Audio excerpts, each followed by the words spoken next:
Hello, everyone. Welcome to Formation, Faith, and Culture, a theological conversation. Once again, I'm your host, Tyler Medley from Trinity Bible College and Graduate School. I'm so happy to have you joining us today. For many people, calling basically unfolds through tension, change, uncertainty, leadership pressure, and experiences that shape you into who you are today. Today, I have a wonderful guest with us today who has a lifelong journey of leadership experience, and that is Dr. Joe Castleberry. How are you doing today, sir? Hey, it's a pleasure to be in North Dakota and to be at Trinity. This is a special place in the world, and anybody out there that's listening who hasn't visited Trinity, it's worth a visit. It's a wonderful place. Thank you so much. Yeah, we're so glad to have you here on campus, and it's really been a pleasure. Looking forward to what you have to say tomorrow as you're speaking at our graduation, and it's going to be a great time. So we're just going to jump right in here. We're actually going to talk about, in some levels, what it remains to remain faithful over time. But first, I want to just talk about your early years. Just why don't you tell the listeners a little bit about yourself? Where did you come from? Where were you born? Let's talk about the early Dr. Joe here. Yeah. Well, I was born in Demopolis, Alabama. Really? Yes, and to a family that was, I'm the fourth generation of my family in the Assemblies of God and in the Pentecostal movement. Okay. And so I grew up in a profoundly religious home. Yes. Yep. And so I was taught to love Jesus from the time I was a small child. They took me to the church on the 8th day, literally. And so I've been in church all my life and learned to love Jesus real early. By the age of 5, I was fascinated with my pastor and the way he used words to lead our community. And I remember a particular conversation with my parents when I was 5 years old, and I was talking to them about the words that the pastor had used. And I said to them, when I grow up, I want to either be a pastor or a comedian. So both of those were probably a joke. But at any rate, I sensed an attraction to ministry very early in life. By age of 12, the youth group came home from camp at our church, and several of the young people reported that they'd been called to ministry. And somehow I hadn't really understood that concept of being called to the ministry yet, but I got it. And I was just fascinated by that notion that God would speak to you and God would call you to the ministry. And so the following Wednesday Bible study at church, or prayer meeting, we called it in those days, the prayer meeting, I holed up in a pew and I said, God, I will not get up from here until you call me to ministry. And call me to preach was what I said. And, I prayed there for an hour. And at the end of that time, I felt like God had given me permission to pursue preaching. And so within a few weeks, I preached my first sermon at the youth group at age 12, and I've been preaching ever since. And I had a really clear sense of calling, not just calling, but deep desire to follow God, to hear God's voice of direction. So my whole spiritual life, and this was drilled into me by my pastor as a child, my whole sense of spirituality is that you hear from God and you do what he says. You walk in obedience to what God's asked you to do. And I've tried to live my whole life on that basis, and I've never made a major decision in my life that I didn't feel like I had a word from the Lord.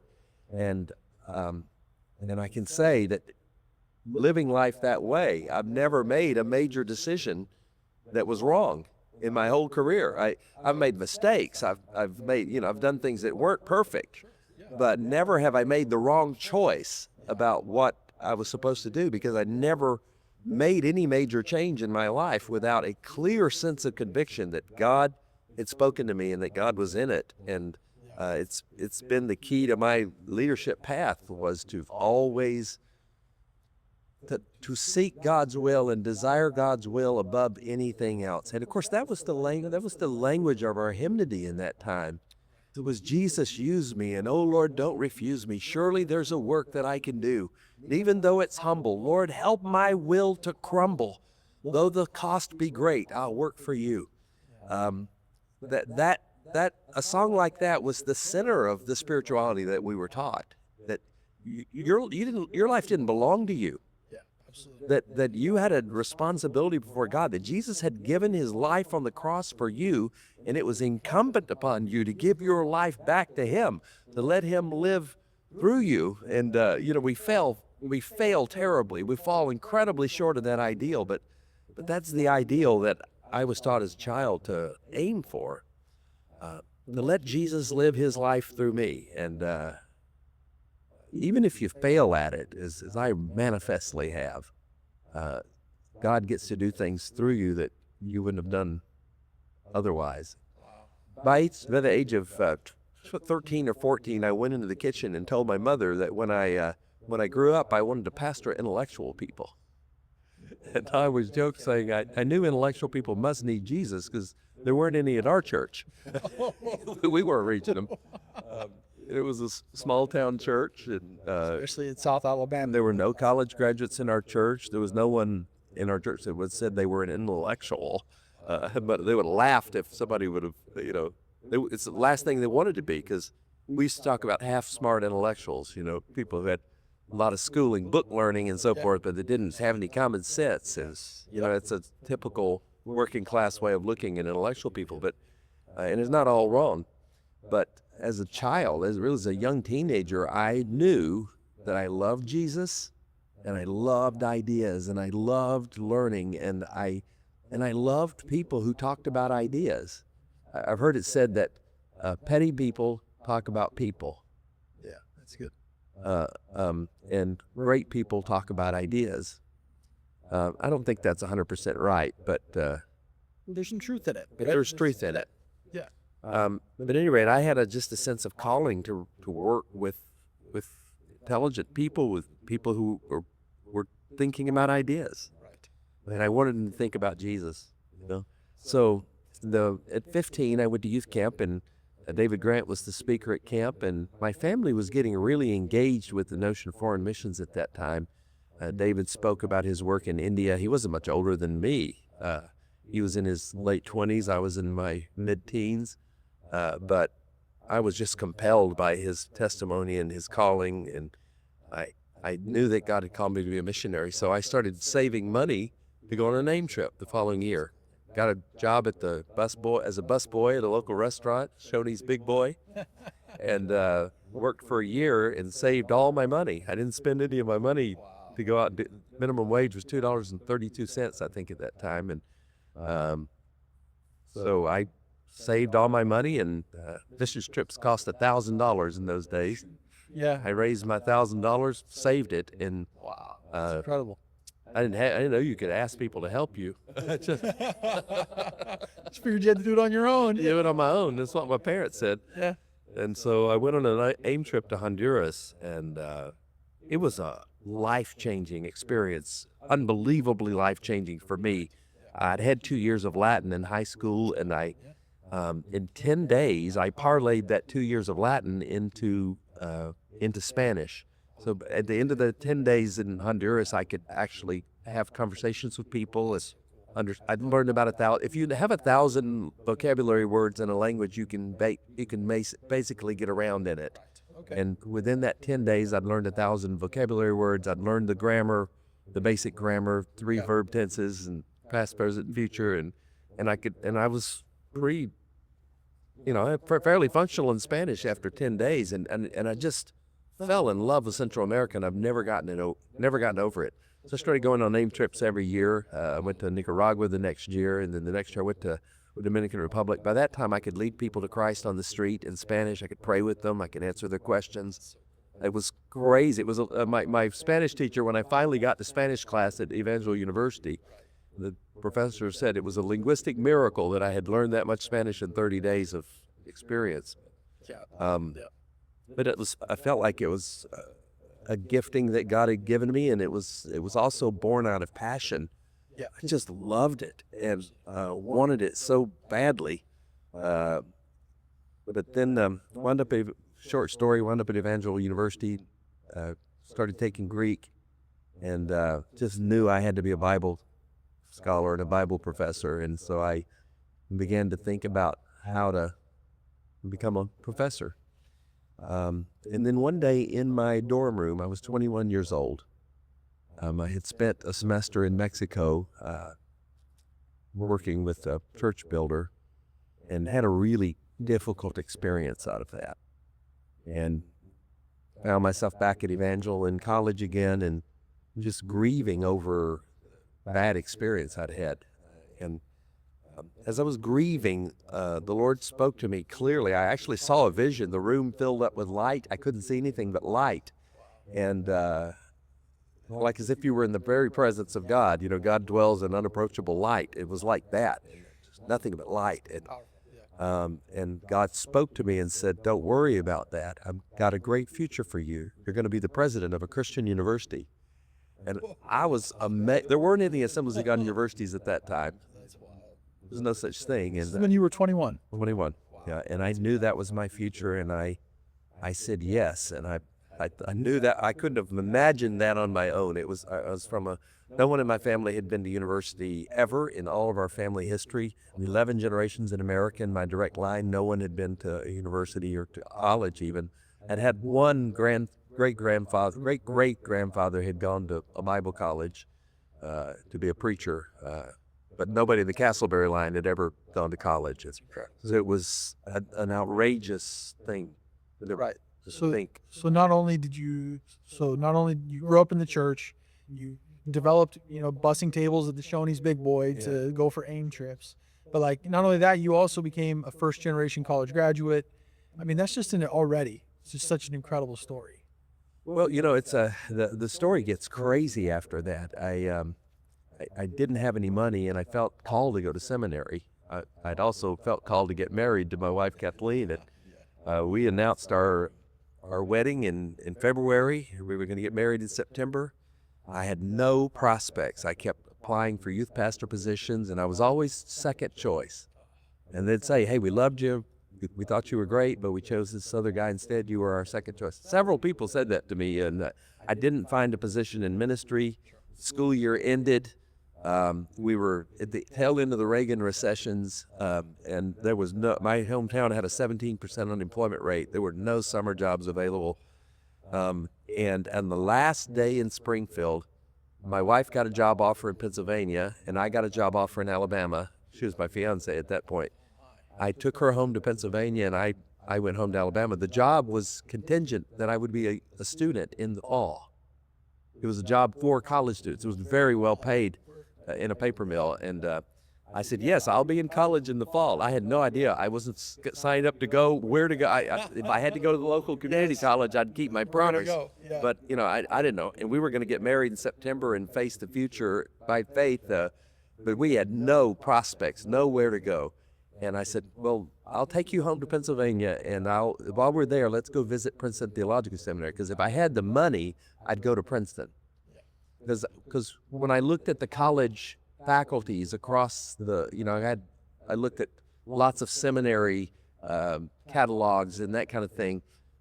All of the major place that people would do their graduate work was Princeton. Princeton saw itself as training the doctors of the church, the professors, and they did. So I thought Princeton would be the best option if I could. I didn't know if I could get in or anything, but swing at it, right? Yeah. I said, we'll go visit it and see. So we went and visited Princeton Theological Seminary, and 12 miles out of town in the city of Lawrenceville, I started seeing things I had seen in dreams. I thought, it was the weirdest sense of deja vu. I feel like I've been here. And when I got to Princeton, I realized this is the place I have wanted to be my whole life. We took the tour of the seminary, and at the end of the tour, we're standing under the portrait of B.B. Warfield, who I'd just written a paper about at Evangel. And I said to the admissions director, I really feel like God wants me here. I said, is there any way that I could come here in the fall?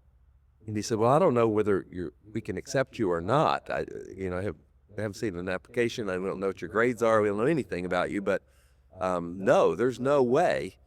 Because we made the admissions decisions on March 16th. It was May 17th at this point. So two months past the deadline. And we've already chosen the class for next year. It's very competitive, and no, there's no way. And I said, well, is there a waiting list you could put me on if I was acceptable? And they said, no, there's there's 62 people on the waiting list, and they're not gonna, they're not gonna get in. But even if we offered them positions, we're never gonna get to the bottom of that list. It's not gonna happen. I said, well, I really believe it's gonna happen. I believe the Lord's in this. I believe I'll be here in the fall studying. What's the first day of classes? When should I be here if there is a place for me? And he said, well, classes start on September 11th, but there's not going to be a place. I said, well, I get home for my honeymoon on September 10, and we will be here on September 11th. I said, if there's a place for me, I'll study, and if there's not, we'll get jobs in the area and just wait for next year. But I really believe the Lord wants me here. He said, well, go ahead and put in an application. We'll see what happens. So I rushed an application together, got my professor's Evangel to write me references, and got it in within a week.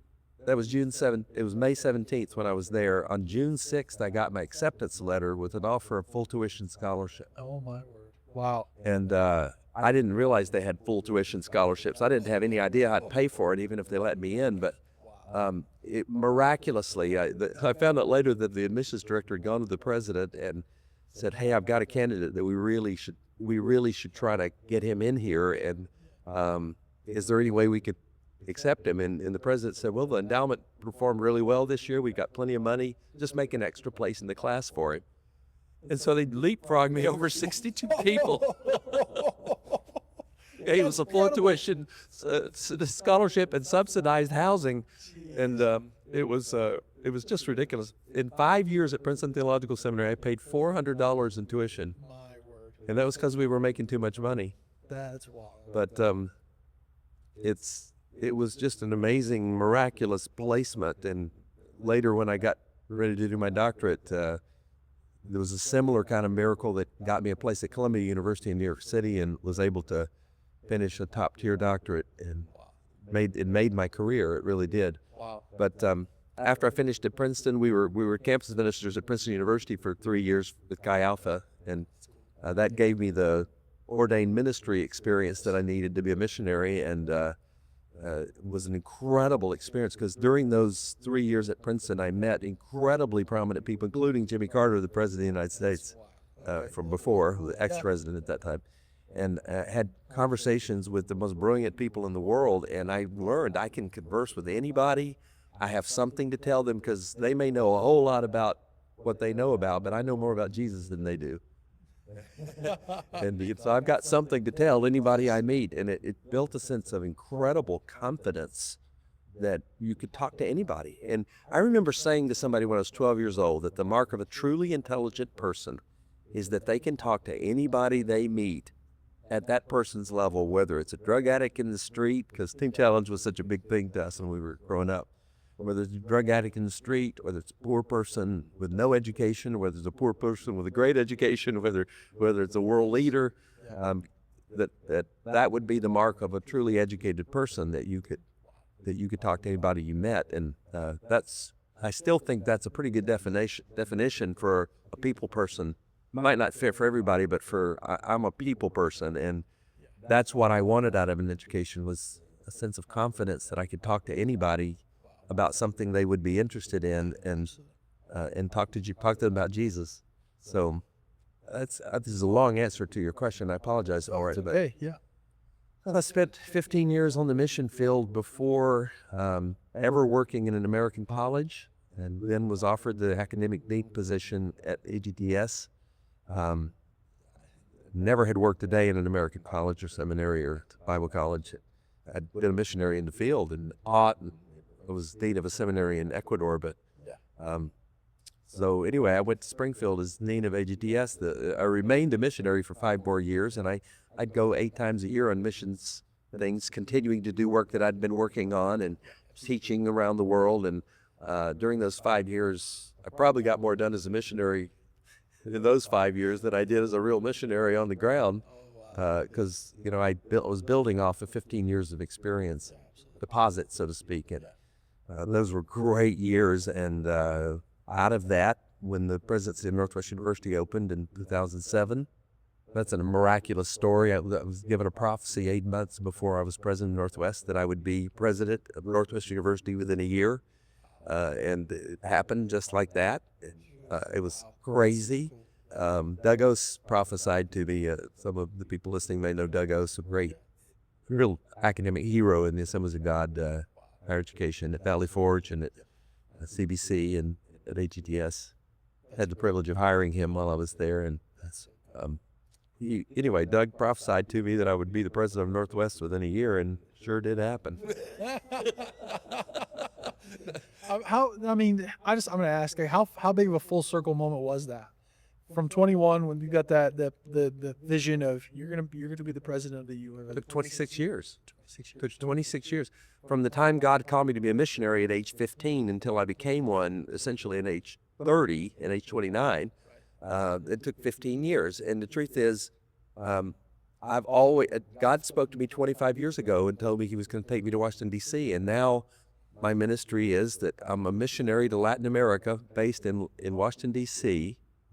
And I'm currently working, I go to Latin America about once a month, and I do things for Latin America every day.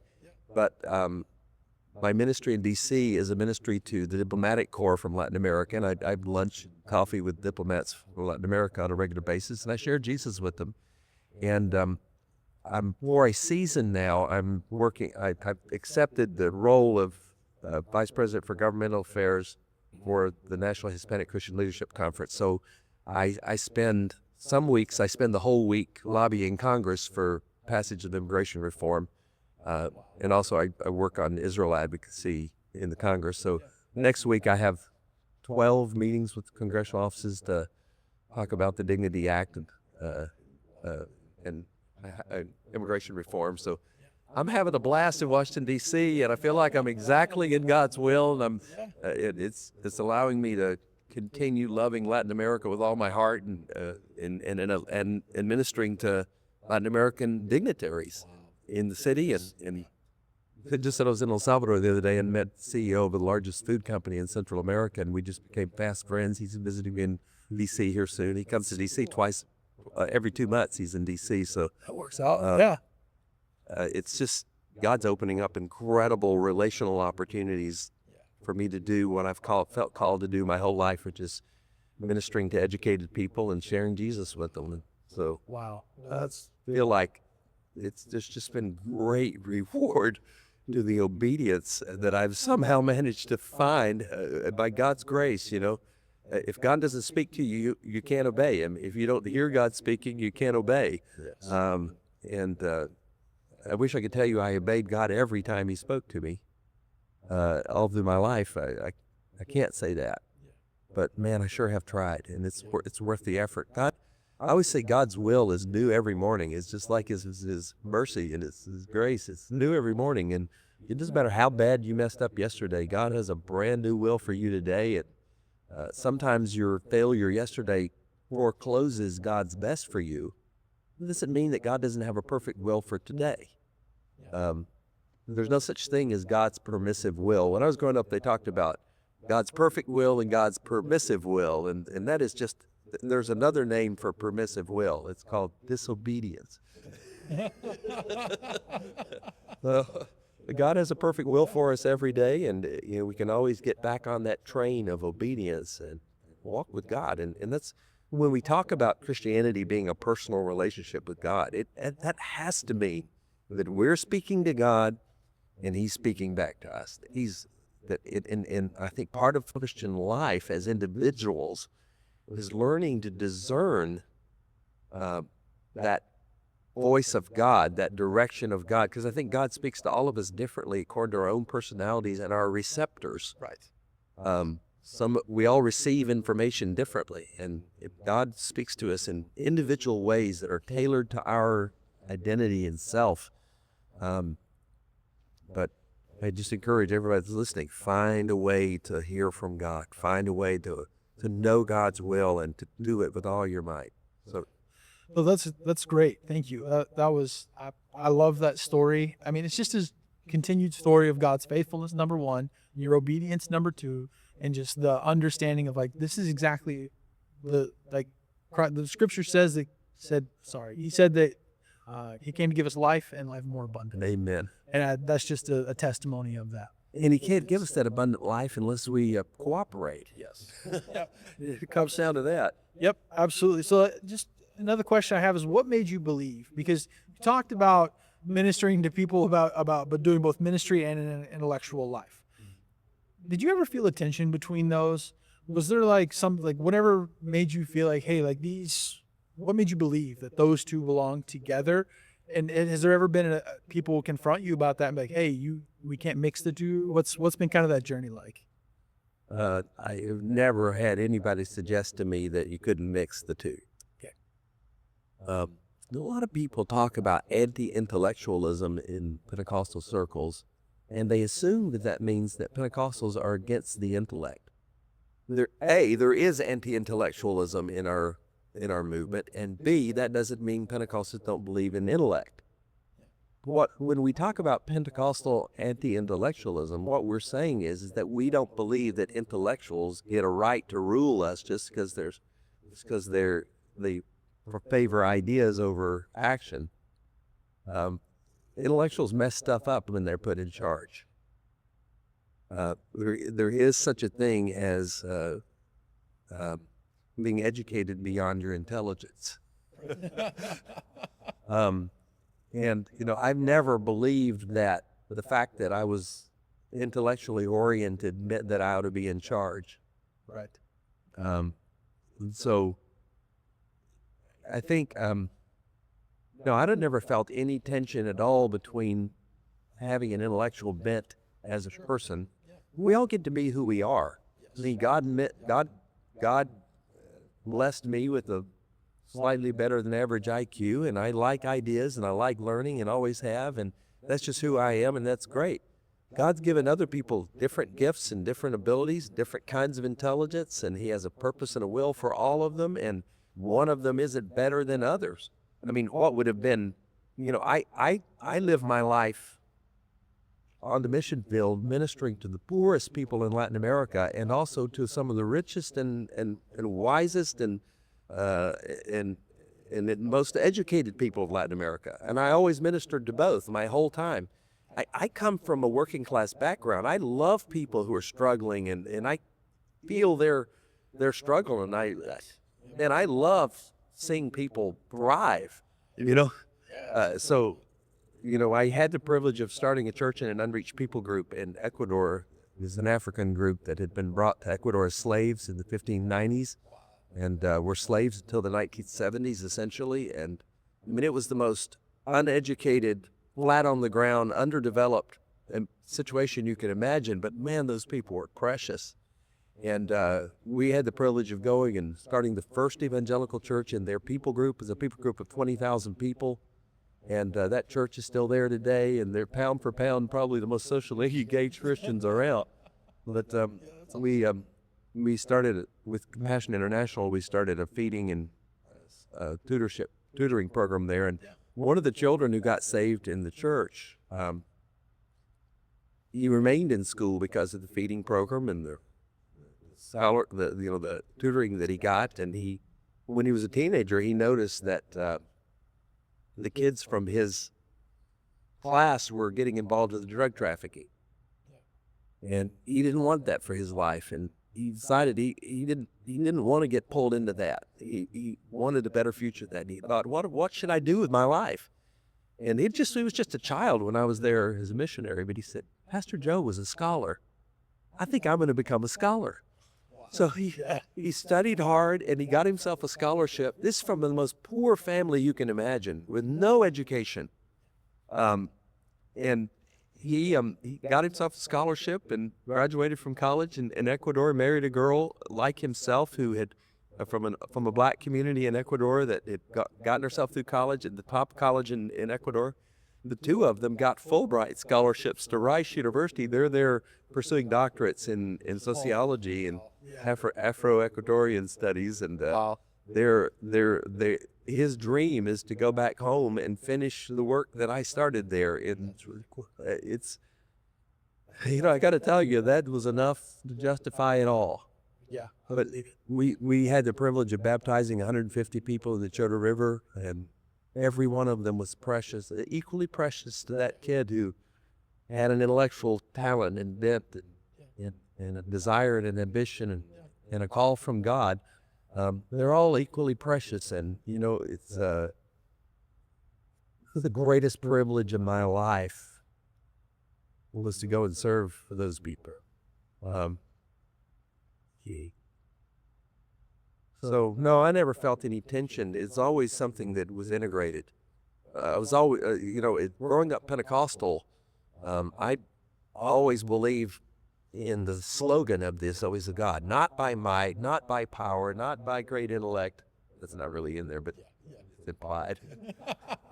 We can just add By a my little spirit. asterisk, you know. By my spirit, says the Lord. And I've always believed that normal, everyday, ordinary people could do extraordinary things in the power of the Holy Spirit with God's anointing and direction. And people who will obey God, and they don't have to be highly educated or highly intellectual or any of those things. It matters that they love lost people, that they walk in the Spirit, they share their faith. That, you know, it's those are the things that really matter. And because I believe that, I never really felt any tension between being who I was, because I'm deeply committed to the idea that God has a destiny for all of us, and our greatest calling is to be ourselves. To Be who God made us to be. be who God made us to be and walk in holiness before Him as who He's called us to be. Now, if you think who you've called to be gives you license to sin, that's wrong. That's not who God made you. It's not the identity we've been made in. Yeah, God may have made you different than other people, but still the standards of God's holiness are all the same because they flow out of who God is. So, God calls all of us to make sacrifices. There are things we won't accomplish because of how we are and who God has made us to be. But it doesn't mean we don't obey Him. It doesn't mean we don't have a duty to walk in the Spirit. Yeah. So I'm just going to ask a question real quick. So how did that cross-cultural ministry from the time you went on that first AIM trip to now, how did that shape your understanding of leadership and even what calling looks like? Well, I think the biggest thing you learn in successful cross-cultural ministry is to watch, to observe, to listen, and to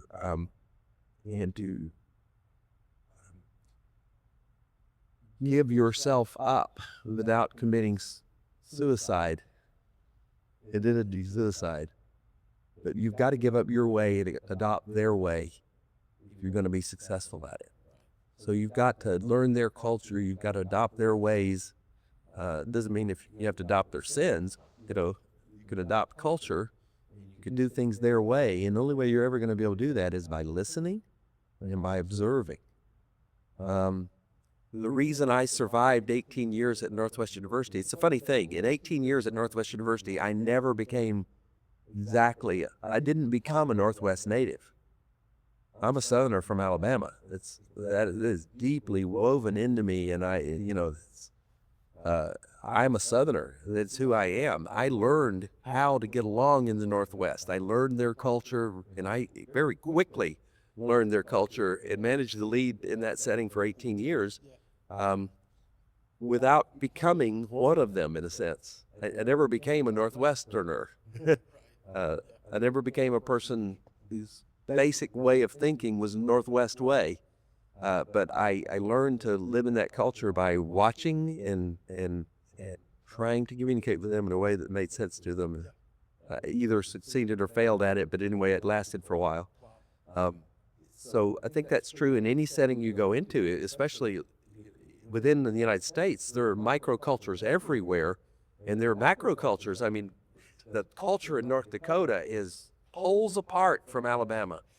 Tell me about it. I actually grew up in Mississippi. Oh, God bless you. Thank you. But so, I mean, I understand the cultural dynamics, even inside the U.S., are poles apart. They're completely different. I married a Pennsylvania girl, and I tell you, the cultural difference between Alabama and Pennsylvania was greater than the cultural difference between Alabama and El Salvador. In some ways. So we've had a cross-cultural marriage, and it's been delightful. I love crossing culture. I mean, it's one of the things that I love the most about life, and I'm loving Washington D.C. culture and learning to operate in it because it's very different than Washington State culture. Yeah, I can only imagine. So no, I'm learning a whole new culture again, and what the culture of Congress is like. And it's an interesting learning experience. I can imagine. So the follow-up question I have to that is what do American leaders sometimes misunderstand about, cross-cultural ministry, leadership? Like what is that? What do we miss sometimes as Americans? Well, nobody said it better than Rick Warren, and he said it in the very first sentence of his book. It's not about you. And if you think ministry's about you, you're going to miss the boat. It's about the people in front of you. Yeah. And, ministry's not about reproducing yourself. You're a unique item. Nobody's going to be like you. It's the great challenge for Trinity is going to be replacing Paul Alexander. And if they try to replace Paul Alexander, they'll probably fail because as he leaves, the Trinity will enter into a new chapter, and they're going to need a different leader in the new chapter than they had in this chapter. I'm going to need some of the same skills, but the new president here doesn't have to be Paul Alexander because it's a good thing because nobody's going to be. That's right. He's one of a kind, and because he's one of a kind because he's two of a kind. I mean, that he and Carol together are such a powerful team and are so much on the same page, and they do bring different strengths. But man, they are in one accord here, and it's that's going to be hard to replace. It's going to be hard to replace, but it is possible. Yeah, and I always remind people, anytime there's a season of transition of what God ordained for that person in that season, we needed. Yep. And what That even comes so, in it's next. not about that It's needed. either. Contingency theory says that there is no right leader for a situation. There's no person that's right for all situations, but I said that wrong. The contingency theory says there's no leader who's right for all situations. There might be a rare one who's a man of all seasons or a woman of all seasons, but mostly that's not the case. Every situation needs a different kind of leader because the situation is different. And no one is ready to be the leader of an organization the day they step in. That's true. And a large part of succeeding in leadership is, realizing that it's not about you. It's not about you imposing your ways on the thing and making everybody like you, reproducing yourself. It's about you understanding the situation you've come into and not only being able to see what needs to be done today, but very quickly being able to see what needs to be done 5 years from today. The leader will not, and this is the greatest lesson I learned in 18 years as the university president, is that you could only lead an institution if you could see 5 years into the future and start working today on what's going to be needed 5 years from now. Because if you fall behind, and if you're still dealing with today's problem 5 years from now, the problems of 5 years from now are going to overwhelm you and you're going to lose your job. You're going to lose your position because it isn't about you, and the institution doesn't need you. They need somebody who will interpret the present and understand the future that's coming and prepare for it and be always ahead of the game. And for me as a college president, for 16 years, I could always see into the future, and it was always preparing for the future, and it worked. I could always see 5 years into the future, but about 2 years ago, I looked into the future and thought, in order for us to thrive in that future, we're going to have to change, and I'm not the right person to lead the change that's going to be necessary. And so eventually that was the ultimate decision I made in deciding to retire, was that I could still see the 5-year future, but I wasn't the right person to lead it. And so I stepped out and let a younger person come in with a different set of experiences. Well, that requires quite a bit of humility there, and just acceptance of, I don't know, is that just like a self-awareness? How do you coin that? Well, we all want to be the man for all seasons, the woman for all seasons. We all want to be that person. For me, you had to have enough confidence to believe that if you weren't the right person for this season here, that God had a place for you in a season for you to step into. Within a week of announcing my retirement to the board chair, it would be months before we told the community.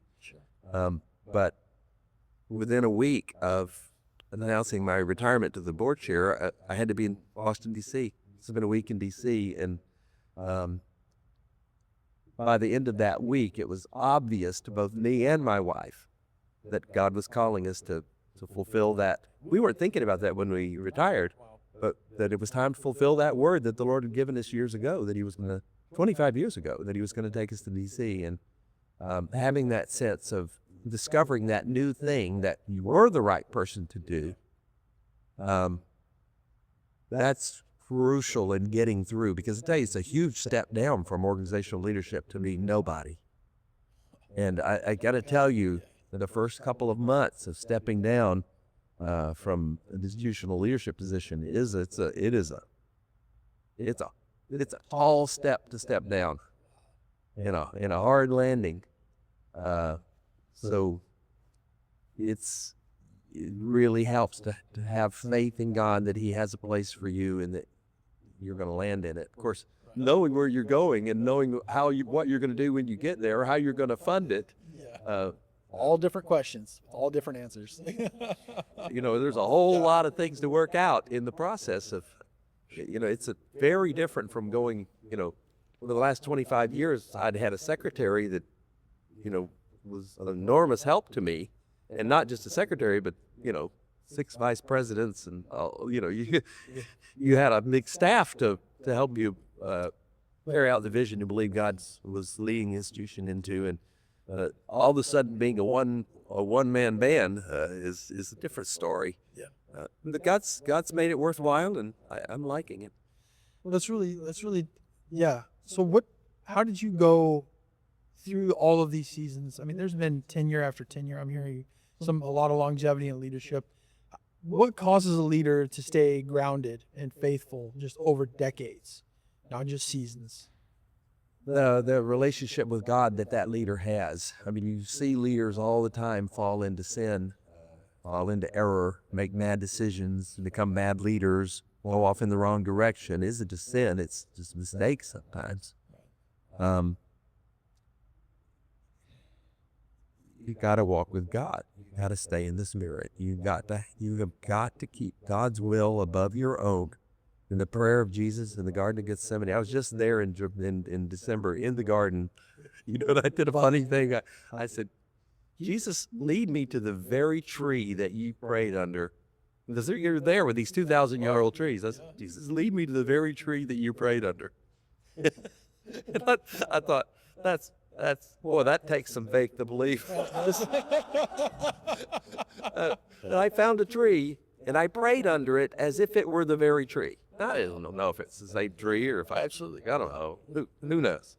Probably wasn't. But I prayed under that tree as if it were the very same tree that Jesus prayed under when he said, well, if it's possible, let this cup pass from me, but nevertheless, thy will be done. Not my will, but thine be done. And I prayed that prayer with all my heart. Nevertheless, not my will, but thine be done. Yeah. And I think that prayer, it's enshrined in the Lord's Prayer. Yes. In short, thy kingdom come, thy will be done. That determination that God will rule in your life, that you will live in the kingdom, that you will be God's servant, that you will obey what he tells you, you will seek him out and find him. That everyday gritty grind of walking with Jesus. I mean, all of us are a few weeks of spiritual decline away from a real mistake. Yeah. I mean, anybody that thinks he stands, let him take heed lest he fall. It's just the truth. And, you cannot give yourself a spiritual vacation. If you're a leader, you cannot give yourself a spiritual vacation. You cannot skip a day, skip a week, skip a month, skip a quarter. You can't do it. You will crash and burn. Again, it's not about you. It's not about you in the least. It's about God's will and God's direction and obeying God. That is the secret to longevity in ministry, and without it, we're all going to crash. Wow. So, just to kind of flip back just a page, you've strived in your life for a lot of different things.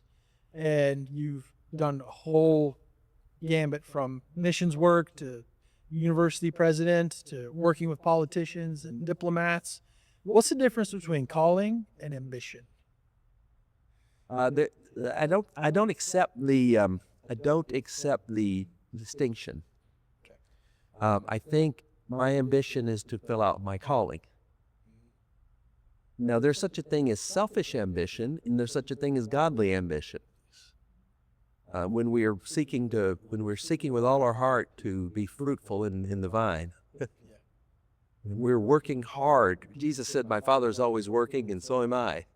And a faithful Christian servant is always working.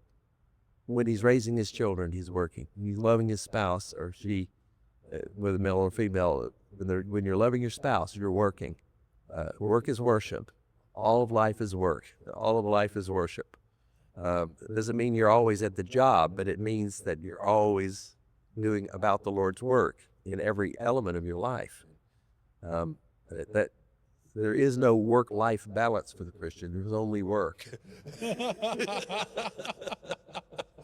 Oh man, yes, that's very Work true. down to the benefit of your family, to the blessing of your marriage, to your personal health. You know, I used to run marathons and love to run. When I'm running, I'm working. I'm working my body. Yes. Paul talked about submitting his body. Even your workout can be work. That's why we call it a workout, because it's work.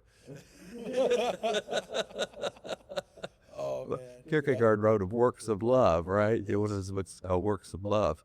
And yeah, I think a proper theology of work really matters. But ambition can be a selfish ambition too, and selfish ambition is poison. I mean, you are working hard to achieve what you want. You're probably running roughshod over God's will and probably a lot of people in the process. You cannot insist on your will without running over other people. And there's no dignity in it. You could achieve what you're trying to achieve and ruin your own success. Because success isn't about achieving something. Success is about becoming the person God made you to be. And if that's to be a college president or an entrepreneur or a billionaire or a shopkeeper or a paper mill worker, when I'm so proud of my father, he went to work in the paper mill while still in high school, and he went to work sweeping the floor for 75 cents an hour, and he worked hard. Didn't get to go to college. He was smart. He didn't get to go to college. But he worked hard, and he worked his way all the way to manager of the pulp mill and wood yard, and he gained a good salary. He put me through college, and I honor my father. He was a tremendous success because he loved the Lord with all of his heart, and I'm really, really proud of him. He was enormously successful. As a matter of fact, Dad in his high school class was voted most likely to succeed. His classmates saw it, and I wonder whether some of them that went to college might have wondered whether he was a success when he didn't go to college and went into the paper mill instead. They wondered probably, did he succeed? And I can tell you he did, marvelously. Isn't that amazing how sometimes in our own lives we see or we define success? It's saying, oh, we have to achieve a certain status or achieve a certain level of things. But success in God's kingdom looks incredibly different. Success in a family looks entirely different. God will never call you to be something you fundamentally are not. Yeah. He's always going to call you to do something that you are suited for. Yeah. And, it's, if you're not a good talker, God probably isn't calling you to be a preacher. But doesn't mean he isn't calling you to ministry. There's all kinds of ministry that isn't preaching. Yeah. So there's God's not going to ask you to do something that you're fundamentally not suited for. Yeah. Because he's all created us in their own unique ways. Yeah, and for purpose. Yeah. So what does that look like? How does faithfulness look like when things maybe don't go your way? Whenever, God, I felt like this was the direction I needed to go. it's not a mistake. It just didn't work out like I thought. Interesting the way you phrase that, when they don't go your way. Yeah. That's exactly the point. You got to give your way up. You got to trust the Lord. And, if you're in some place of ministry where you're striving and nobody's getting saved, and you are faithfully serving, and maybe it's a rural town, and you're in that rural town and you've been there for a couple of years and nobody's got saved, same folks are coming to church that were there when you started, and feels like nothing's moving forward. And, that's not the way you would have had it. If it had been your way, you'd be pastoring the whole county right now. So I think trusting the Lord that his way is the right way, that his way is better, and trusting God to pour out grace on your faithfulness, that's success. Success is not measurable in church growth. Success isn't measurable in terms of podcast audience, or success is obeying what the Lord has told you. Now, if you haven't heard from the Lord, you don't have a conviction that you're in the center of God's will, then you got a job to do. Then you need to figure that out. If you're not in the center of God's will, figure it out. Get in it. But not so that you can get your way, so that you can fulfill God's way. But don't worry about things going your way or not going your way. Trust the Lord. Do what he asks you to do, and trust the Lord for the increase and benefit, the fruit. And sometimes, I never knew for 20 years that kid in Harpoila was going to be a Fulbright scholar at Rice University. There he is, too. I had no idea that was going to be the fruit of that ministry. Had no idea. And all of us have experiences, people coming to us years later, so us old people. We have the experience of people coming to us years later who've transcended us, far more than we could have accomplished. We made a difference in their life. Sometimes I think, do you know who it was that led Billy Graham to Christ? I've heard this story before, but I cannot recall it. His name was Mordecai Ham. That's it. Yeah. Yep. And Mordecai Ham was a significant evangelist. He wasn't Billy Graham, but he was a faithful minister. I gotta think maybe that the most important thing that happened in his ministry was leading Billy Graham to Jesus. I don't know who led Mordecai Ham to Jesus, but probably the most important thing he accomplished was Mordecai Ham. And I sometimes think that we imagine that our everyday results or our every year results are the real thing. And it might be that we're in a place only to be there for the right 15 minutes.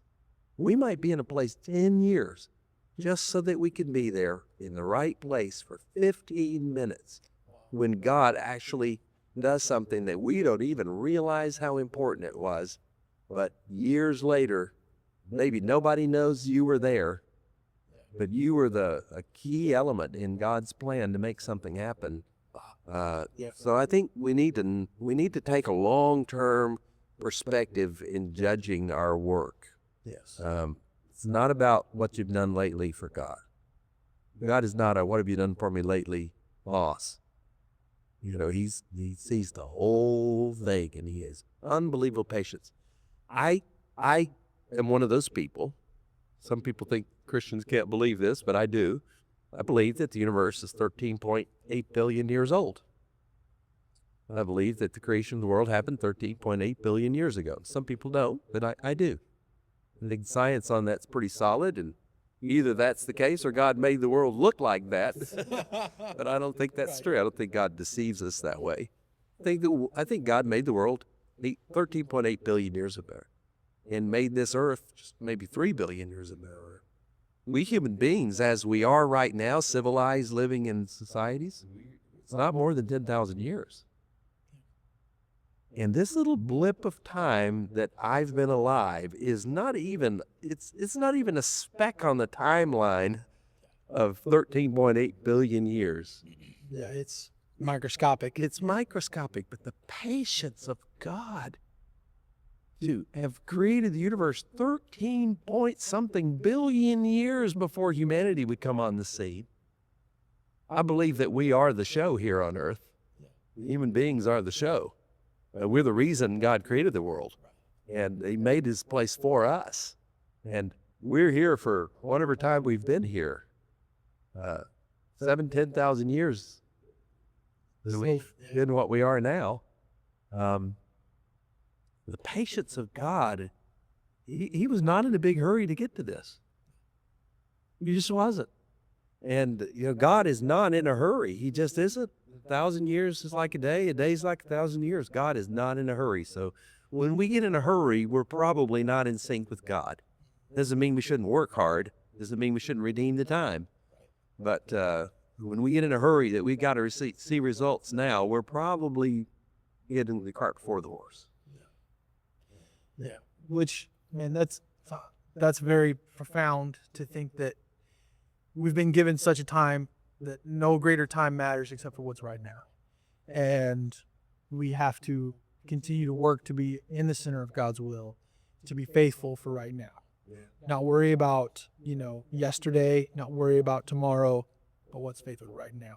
So that leads me to my last question. At the end of this journey, at the end of it all, what do you hope mattered most? What do you hope, just in all of that journey, what matters? I'm just going to be real with you. That my children or my grandchildren will walk with Jesus unto eternal life. That's what I hope most. My children are walking with God. They love the Lord. They love the Lord. They love people. They love us. We love each other. That's about as much success as I need. That my children are walking with the Lord, and they love us, and they love each other. And, our grandchildren love being cousins together. Having a family full of love, that is the greatest achievement of my life. Those daughters, they are the greatest achievement of all the crazy stuff I've gotten to do. And I've gotten to do crazy stuff, amazing things across 50 countries across the years. And God has given me unbelievable opportunities. I've met unbelievable people. That's a state, Nobel Prize winners, amazing people around the world. And none of that compares to the love of our family and the success of daughters who love us. That they would walk with Jesus unto eternal life is the greatest achievement that you could possibly have. And I'm deeply grateful for it. It's all God and my saintly wife has made it happen. But yeah, everything else pales into insignificance compared to those girls. Oh man, we bless the world with those. They are fine human beings, man. They make the world better. They make every place they go better. So all the rest of it's been fun too. Yeah, that sounds incredible, Dr. Joe. May we all strive to leave a legacy of love and faithfulness. That's my prayer. Thank you for interviewing me today. Yeah, no, I really appreciate it. This has been a pleasure. I've loved having you on the show. And I just want to say right now say to my listeners and my viewers, hey, thank you for tuning in. And also just, if anything in this episode resonated with you, don't just listen to the wisdom that we've heard today, act on it. Formation, faithfulness, and leadership aren't just built over time. They're built through humility, obedience, and perseverance. So with that being said, I thank you for joining in today, and thank you for joining us on Formation, Faith, and Culture. One last thing. I almost forgot. Dr. Joe, you have a book coming out, don't you? No, I have a book out it's out recently. It's called The Sixth Great Awakening and the Coming Renewal of the American Church, and it explains why we should expect, over the next 15 years, we should expect remarkable revival. We're seeing it break out on college campuses all over the country. We're seeing pockets of revival happen. We should see an increase of revival happening over the next 15 years, leading into a great awakening in the 2040s. And I make that argument on the basis of the patterns of American history and generational theory.